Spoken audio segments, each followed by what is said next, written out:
കാലമാടന്റെ പെണ്ണ്. രചന നിലാവിന്റെ കൂട്ടുകാരി. അവതരണം സാലിം കരുളായി. അയ്യോ, ഇതെന്തെന്റെ മോന് പറ്റി?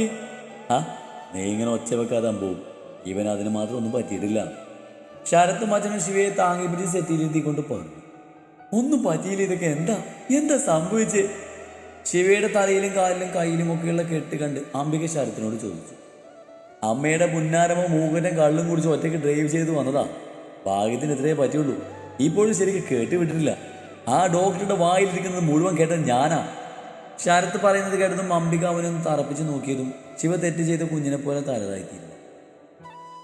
ആദ്യ വർത്താനൊക്കെ പറഞ്ഞത് ഇവൻ പോയി കിടന്നോട്ടെ. എൻ്റെ മോന് ക്ഷീണം കാണും. പിന്നെ അവനൊരു തെറ്റുപറ്റി. ഇനി ആരും അതും പറഞ്ഞ് പ്രശ്നമൊന്നും ഉണ്ടാക്കണ്ട. രംഗം പന്തിയല്ലെന്ന് മനസ്സിലാക്കിയ രാമൻ്റെ ഇടയിൽ കയറി പറഞ്ഞു. നിങ്ങൾ അവനെ താഴെയുള്ള റൂമിലാക്കിയാൽ മതി. ഈ അവസ്ഥയിൽ അവന് മുകളിലേക്കുള്ള പടികൾ ഇറങ്ങുന്നത് ബുദ്ധിമുട്ടാകും.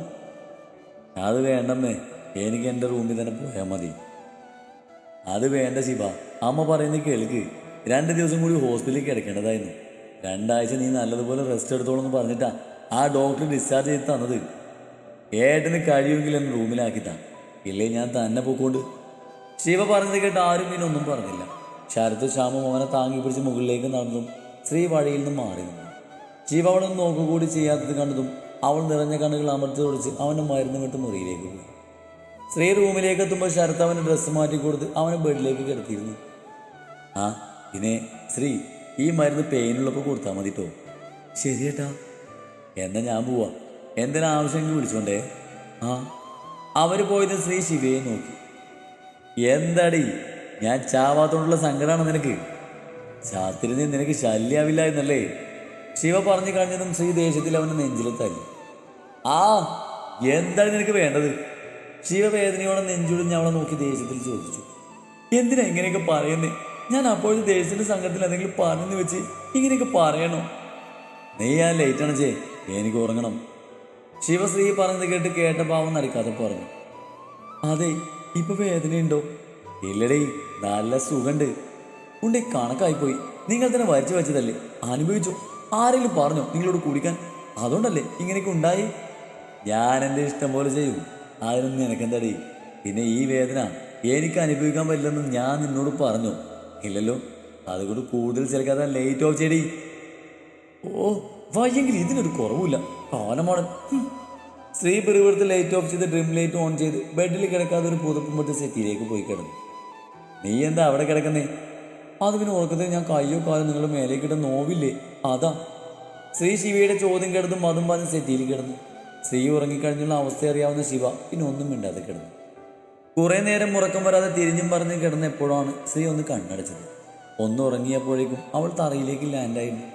വീടിനടുത്ത് നിന്ന് മൂട് മുഴിഞ്ഞ് എഴുന്നേറ്റ് വീണ്ടും കിടക്കാൻ നിന്നപ്പോഴാണ് ശ്രീ ശിവയെ ശ്രദ്ധിച്ചത്. ഉറക്കത്തിൽ ഞെരുങ്ങി മുഖം ചുളിക്കുന്ന ശിവയെ കണ്ടതും ശ്രീ അവൻ്റെ അടുത്തേക്ക് പോയി. അവനെ നെറ്റിയിൽ തൊട്ട് നോക്കിയതും ചെറുതായി ചൂടുണ്ടായിരുന്നു. ചിലപ്പോൾ പനിക്കാൻ ചാൻസ് ഉണ്ടെന്ന് ശരത്ത് പറഞ്ഞത് ശ്രീ കൊടുത്തു. വേദന കൊണ്ട് ഉറക്കത്തിലും അവൻ്റെ മുഖം ചുളിയുന്നത് കണ്ട ശ്രീക്ക് സങ്കടം തോന്നി. അവൾ വേഗം തന്നെ അവനെ മരുന്നെടുത്ത് അവനെ പതിയെ തട്ടി വിളിച്ച് എണീപ്പിച്ച് മരുന്നും വെള്ളവും കൊടുത്ത് അവൻ ഉറങ്ങുന്നത് നോക്കി അവൻ്റെ അരികിലിരുന്നു. അവളും എപ്പോഴും ഉറങ്ങിപ്പോയിരുന്നു. രാവിലെ എണീക്കുമ്പോഴും ശ്രീ അതേ ഇരുത്തം തന്നെയായിരുന്നു. അങ്ങനെ തന്നെ ഇരുന്നത് കൊണ്ട് തന്നെ അവൾക്ക് ശരീരത്തിന് ചെറുതായി വേദന തോന്നി. അവളൊന്ന് എണീറ്റ് മൂരി നിവർന്ന് ശിവയെ നോക്കി. അവനെപ്പോഴും ഉറങ്ങുക തന്നെയായിരുന്നു. അവൾ അവൻ്റെ നെറ്റിയിൽ തൊട്ട് നോക്കിയതും ചൂടൊന്നുമില്ലായിരുന്നു. ശ്രീ കുറച്ചു നേരം അവൻ്റെ മുഖത്തേക്ക് നോക്കിയിരുന്നു. തലയിലെ കെട്ടിലൂടെ പതിയെ വെല്ലൊടിച്ചു. പിന്നെ പുതപ്പെടുത്ത ശിവയെ പുതപ്പിച്ച് അവൻ്റെ നെറ്റിയിൽ ചുംബിച്ച് ഫ്രഷാകാൻ ബാത്റൂമിലേക്ക് പോയി. ബാത്റൂമിലെ മിററിൽ തൻ്റെ ഒടിഞ്ഞ കഴുത്ത് കണ്ടതും ശ്രീയുടെ കണ്ണുകൾ നിറഞ്ഞു. ശ്രീ ഫ്രഷായി ഇറങ്ങുമ്പോൾ കാണുന്നത് ബെഡിൽ നിന്നും എണീക്കാൻ ശ്രമിക്കുന്ന ശിവയാണ്. ഇതെന്തിനാ എണീക്കുന്നേ? എനിക്കൊന്ന് ബാത്റൂമിൽ പോകണം. നീ ഏടിനെയോ ശ്യാമിനെയോ ഒന്ന് വിളിച്ചേ. എന്തിന്? എനിക്ക് ഒറ്റയ്ക്ക് എണീക്കാൻ പറ്റില്ല, വേദനയുണ്ട്. അതിന് അവരെന്തിനാ? ഞാൻ പിടിക്കാം. ശ്രീ കയ്യിലുള്ള ടവൽ സ്റ്റാൻഡിൽ വിരിച്ചിട്ട് വേഗത്തിൽ ശിവയുടെ അടുത്തേക്ക് വന്നുകൊണ്ട് പറഞ്ഞു. അത് വേണ്ട. അതെന്താ? ഒന്നുമില്ല, നീ അവരെ വിളിക്ക്, അവർ പിടിച്ചോളൂ. ശിവ പറഞ്ഞത് മൈൻഡാക്കാതെ ശ്രീ ചാരിയുന്ന ഡോറ് പോയി ലോക്ക് ചെയ്ത് ഇനി എന്ത് ചെയ്യുന്ന എക്സ്പ്രഷനിൽ ശിവയെ നോക്കി. നീ എന്തിനാ ഡോർ ലോക്ക് ചെയ്തേ? ഇനി നിങ്ങൾ ഇവിടെ കിടന്ന് വിളിച്ചാർത്താലും ശബ്ദം കേട്ട് അവർ വന്നാലും ഞാൻ ഡോർ തുറക്കാതെ അവർക്കുള്ളിലേക്ക് വരാൻ പറ്റില്ല. എങ്ങനെ എൻ്റെ ഐഡിയ? ഓന്നം. നോക്കി പേടിപ്പിക്കാതെ, ഞാൻ പിടിക്കാം, വാ. നിനക്ക് ബുദ്ധിമുട്ടാണ് ശ്രീ. എനിക്ക് ബുദ്ധിമുട്ടാണെങ്കിലേ ഞാനങ്ങ് സഹിച്ചോളാം, നിങ്ങൾ അതൊന്ന് ബുദ്ധിമുട്ടണ്ട. ശ്രീയോട് ഇനൊന്ന് പറഞ്ഞിട്ട് കാര്യമില്ലെന്ന് ശിവക്ക് മനസ്സിലായി. ശ്രീ പതിയവനെ താങ്ങി പിടിച്ച് എണീപ്പിച്ചു. ശിവ എണീച്ച് വലതുകാലം നിലത്ത് കുത്താതെ ശ്രീയെ പിടിച്ച് ബാലൻസ് ചെയ്ത് നിന്നതും ശിവയുടെ ഭാരം താങ്ങാനാവാതെ ശ്രീ ഒന്ന് വേച്ച് വീഴാൻ പോയതും എങ്ങനെയൊക്കെയോ വീഴാതെ ബാലൻസ് ചെയ്തു. നീ ഏട്ടനെ വിളിച്ച്, നിന്നെ കൊണ്ട് കഴിയില്ല. അവളുടെ കുഞ്ഞു ശരീരത്തിന് തന്നെ താങ്ങാനുള്ള ശേഷിയില്ലെന്ന് മനസ്സിലാക്കിയ ശിവ ശ്രീയോട് പറഞ്ഞു. അത് നിങ്ങൾ നോക്കണ്ട, നടക്കാൻ നോക്ക്. പിന്നെ എന്നെ ഇറുകെ പിടിച്ചോ, നിങ്ങൾ വീണ് പോയാൽ എനിക്ക് എണീപ്പിക്കാനൊന്നും പറ്റുന്നു വരില്ലേ. അത് പറഞ്ഞ് ശ്രീ അവൻ്റെ ഇടുപ്പിലൂടെ മുറുകെ പിടിച്ചു. ശിവയും അവളുടെ ഷോൾഡറിൽ പിടിച്ചു. അവളെ കഷ്ടപ്പാട് കണ്ട് വേദന വകവെക്കാതെ പതിയെ പ്ലാസ്റ്ററിട്ട കാല് തറയിൽ കുത്തി ഒരുവിധം മുന്നോട്ട് നടന്നു. ശിവയെ ബാത്റൂമിലാക്കി തിരിച്ച് ബെഡിൽ കൊണ്ടിരുത്തിയതും അവൾ തന്നെയായിരുന്നു. ഇതെന്താ? ശിവക്ക് കഴിക്കാനുള്ളതും എടുത്ത് റൂമിലേക്ക് വന്നതാണ് ശ്രീ. ഇതാണ് ഔട്ട്സ്. ഇതാർക്കാ? അതിഷ്ടപ്പെടാതെ ശിവ ചോദിച്ചു. ഇത് നിങ്ങൾക്ക് ദാ കഴിച്ചേ. നിന്റെ താന്തം കൊണ്ടു കൊടുക്കടി അവളുടെ റോഡ്സ്. ഞാനെന്താ ഇവിടെ മാററവും വച്ച് കിടക്കാണല്ലോ. ദേ എൻ്റെ അച്ഛനെ പറഞ്ഞാലുണ്ടല്ലോ, പയ്യാതെ കിടക്കാണെന്ന് ഞാൻ നോക്കില്ല. ഇതെടുത്ത് നിങ്ങളുടെ തലവഴി കമഴ്ത്തും കേട്ടോടാ കാലമാടാ. അത്രയ്ക്ക് ധൈര്യം ഉണ്ടോടി നിനക്ക്? ഉണ്ട്. ഞാനിപ്പോൾ എന്ത് ചെയ്താലും നിങ്ങൾക്ക് തിരിച്ചെന്നെ ഉപദ്രവിക്കാൻ കഴിയില്ലല്ലോ. നീ വല്ലാതെ നെഗളിക്കണ്ട. ഞാൻ ഇവിടെ നിന്ന് എണീറ്റോട്ടടി, എന്നിട്ട് തീർത്തു തരാൻ നിന്റെ ഈ അഹങ്കാരം. ഓ ആയിക്കോട്ടെ, ചേട്ടൻ ആദ്യം ഒന്ന് കഴിച്ചേ, നമുക്ക് ഇവിടുന്ന് എണീക്കണ്ടേ. എനിക്കിത് വേണ്ട, പോയി വേറെ എന്തെങ്കിലും കൊണ്ടുപോവാ. അത് പറ്റില്ല, ഒന്ന് സുഖമാകുന്നവരെ ലൈറ്റായിട്ടുള്ള ഭക്ഷണം കൊടുക്കാനാ ശരത്തേട്ടൻ എന്നോട് പറഞ്ഞത്. അവനങ്ങനെ പലതും പറയും, നീ അത് കാര്യമാക്കണ്ട. ഇത് ഞാൻ കഴിക്കില്ല. അതും പറഞ്ഞ് ശിവ വാശിയിൽ മുഖം തിരിച്ചിരുന്നതും ശ്രീ നെടുവീർപ്പിട്ട് താഴേക്ക് പോയി ദോശയും കറിയും എടുത്തു കൊണ്ടുവന്നു. അവന് സ്വയം കഴിക്കാൻ കഴിയാത്തതുകൊണ്ട് അവൾ തന്നെയാണ് അവന് വാരിക്കൊടുത്തത്. ആദ്യം ശിവ അതിന് എതിർപ്പ് പ്രകടിപ്പിച്ചെങ്കിലും തൻ്റെ അവസ്ഥ അറിയാവുന്നത് കൊണ്ട് അവൻ കൂടുതലൊന്നും പറയാൻ പോയില്ല. ശിവ വേണ്ടെന്ന് പറഞ്ഞുവെങ്കിലും അവൻ്റെ കാര്യങ്ങളെല്ലാം ശ്രീ തന്നെയായിരുന്നു ചെയ്തു കൊടുത്തിരുന്നത്. മറ്റുള്ളവരെയൊക്കെ അവൾ അതിൽ നിന്നും വിലക്കിയിരുന്നു. ദിവസങ്ങൾ കടന്നുപോയി. ഇതിൻ്റെ ഇടയ്ക്ക് ശിവ പതിയെക്കുറിച്ചൊക്കെ സുഖം പ്രാപിച്ചു. ഓഫീസിൽ പോകാൻ കഴിയാത്തത് കൊണ്ട് തന്നെ കുറച്ചൊക്കെ വീട്ടിലിരുന്ന് വർക്ക് ചെയ്യാൻ തുടങ്ങിയിരുന്നു. എത്രയായാലും ശിവ ശ്രീയോട് അധികം സംസാരിക്കില്ലായിരുന്നു. അതൊന്നും കാര്യമാക്കാതെ ശ്രീ അവനോട് പോയി സംസാരിച്ചു. ഇങ്ങനെ ഒരു അവസ്ഥയിൽ തന്നൊന്നും ചെയ്യില്ലെന്ന ധൈര്യത്തിൽ അവനെ ചൊറിഞ്ഞും മാന്തിയും അവനെ ദേഷ്യം പിടിപ്പിച്ചും മറ്റു സമയം തള്ളി നീക്കി. ശ്രീ റൂമിലേക്ക് വന്നപ്പോൾ കാണുന്നത് ലാപ്പിൽ കുത്തിയിരിക്കുന്ന ശിവയാണ്. അത് കടന്നും അവൾ ദേഷ്യത്തിൽ പോയി അവൻ്റെ മടിയിൽ നിന്ന് ലാപ്പ് എടുത്ത് മാറ്റി.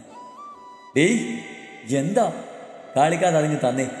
ഇല്ല, ഇപ്പോഴും തലയിലെ മുറിവൊന്നും ശരിക്കും മാറിയിട്ടില്ല. അത് മാറാതെ ഇങ്ങനെ ഏത് നേരം കുത്തിയിരിക്കാനേ ഞാൻ സമ്മതിക്കില്ല. അതും പറഞ്ഞ് ശ്രീ ലാപ്പ് ഓഫ് ചെയ്ത് ടേബിളിലെ ഷെൽഫിൽ വെച്ച് കൂട്ടി. അയ്യോ, എൻ്റെ കാലിന് ദേഷ്യം വരുന്നുണ്ടോ? ദേഷ്യം വരുമ്പോഴേ എൻ്റെ ചേട്ടൻ്റെ മുഖം കാണാൻ എന്തൊരു ഭംഗിയാ. ഇപ്പം നീ സന്തോഷിക്കടി പിശാചേ. ഇവിടുന്ന് എണീറ്റിട്ട് കാണിച്ച് തരാടി നിന്നെ. ഓ ആയിക്കോട്ടെ. അത് പറഞ്ഞ് ശ്രീ ശിവയുടെ കവളിൽ കടിച്ച് താഴേക്ക് പോയി. ശ്രീ താഴെ എത്തുമ്പോൾ കാണുന്നത് സെറ്റിയിൽ കിടന്ന് അടികൂടുന്ന ശ്യാമനെയും മിത്തുവിനെയാണ്. അയ്യോ ഇതെന്താ? അയ്യോ എഴുതി ഓടിവാ, നിങ്ങൾ ഈ കുയിപ്പനെ കടിച്ച് കൊല്ലുന്നേ. എൻ്റെ ശ്രീ, ഇതിനെ ഒന്ന് എടുത്ത് കൊണ്ടുപോകും. ശ്യാമന്റെ രോദനം കിടന്നും ശ്രീ അവന്റെ മേലിന് മിത്തുവിനെ അടത്തി മാറ്റി.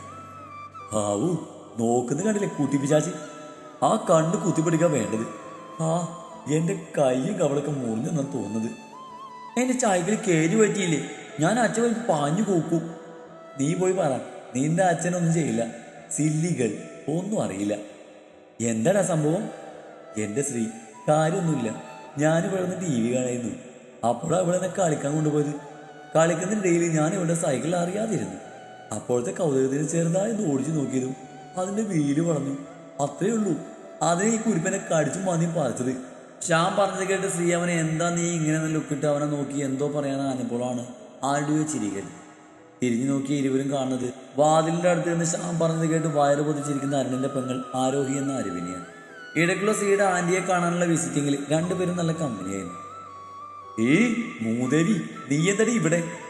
അവളെ കണ്ടത് ശ്യാമ ബാധ കരുതി പോലെ ഇരുന്നിരുന്ന് ചാടി എണീറ്റു. കലിപ്പിൽ അവളുടെ നേരെ ചീറിക്കൊണ്ട് ചോദിച്ചു.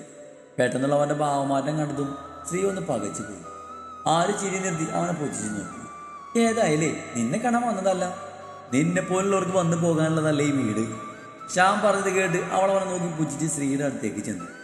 ചേച്ചി, ഇത് ഏട്ടൻ ശിവേട്ടൻ്റെ കയ്യിൽ കൊടുക്കാൻ തന്നു വിട്ടതാ. ഇതൊന്ന് കൊടുക്കണേ. ഞാൻ ഇനി ഇവിടെ നിന്നാലേ ചിലർ ഇനി ഇവിടെ കിടന്ന് ഉറഞ്ഞു തുള്ളും. അതും പറഞ്ഞ് അവൾ ശ്യാമിനൊന്നും നോക്കുകൂടി ചെയ്യാതെ വേഗം തന്നെ അവിടുന്ന് പോയി. നിനക്ക് എന്തിൻ്റെ കുഴപ്പമാണ്? അവളെ കണ്ടപ്പോൾ തുടങ്ങിയതാണ് നീ ഇങ്ങനെ? എനിക്ക് അവളെ കാണുന്നതിൻ്റെ കലിയാണ്. അതെന്താ? അതൊന്നും നീ അറിയണ്ട. പറ മോനെ, ഇത് പറയാതെ നിന്നെ ഞാൻ വിടില്ല. എടി, എന്നെ വർഷങ്ങൾക്ക് മുമ്പ് തേച്ചിട്ട് പോയ തേപ്പട്ടിയാണെടി അവള്. എന്ത്? ആ ആരോഹിയാണ് ഈ ആരോഹി? അത് തന്നെ. അല്ല, അവള് നേരെ തേച്ച്? ആ, അറിയില്ല. ഒരു ദിവസം ബ്രേക്കപ്പ് പറഞ്ഞ് അവള് തന്നെ ഞാൻ പഠിക്കാൻ വേണ്ടി ചെന്നൈക്ക് പോയത്. ആ ദേഷ്യത്തില ഞാൻ എല്ലാവരെയും പ്രേമിച്ച് തേച്ചു പിടിക്കുന്നത്. നീ ചോദിച്ചില്ലേ അവളോട് കാരണം? ചോദിച്ചു, അവളൊന്നും പറഞ്ഞില്ല. പിന്നെ ഒന്നും പറയാതായപ്പോൾ ചോദിക്കാനും പോയില്ല. അവൾക്ക് മാത്രമല്ല എനിക്കൊണ്ട് ചാടാൻ. അവൾ പോയാലേ എനിക്ക് പുല്ലാണ്. അതാണ് അവൾക്ക് സ്വയം തോന്നിക്കാണും നിന്നെപ്പോലെ ഒരു എക്സ്പ്രസിന് മുന്നിൽ തലവെക്കേണ്ടെന്ന്. 6-7 മാസങ്ങൾക്ക് മുമ്പേ എൻ്റെ ഏട്ടൻ നിന്നെ പോലെ ഒന്നിനെ മുന്നിൽ തലവെച്ച് പോയതുകൊണ്ടാ ഇന്ന് നീ ഇവിടെ നിൽക്കുന്നത്. ഓ, ശ്യാം പറഞ്ഞു കേട്ട് സ്ത്രീ അവനെ നോക്കി ഒരു ലോഡ് പുച്ഛം വാരി ഉതിരി കയ്യിലുള്ള ഫയലുമായി മുകളിലേക്ക്. ആഹാ, എന്തിനാടി കുട്ടി പിശാചെ നീ വീട് എന്നെ കാണുന്നത്? നിനക്ക് സൈക്കിളല്ലേ വേണ്ടത്? ഞാൻ വാങ്ങി തരണ്ട്. അത് പറഞ്ഞ് ശ്യാം അരുണന്റെ വീട്ടിലേക്കൊന്ന് നോക്കി അവന്റെ റൂമിലേക്ക് പോയി.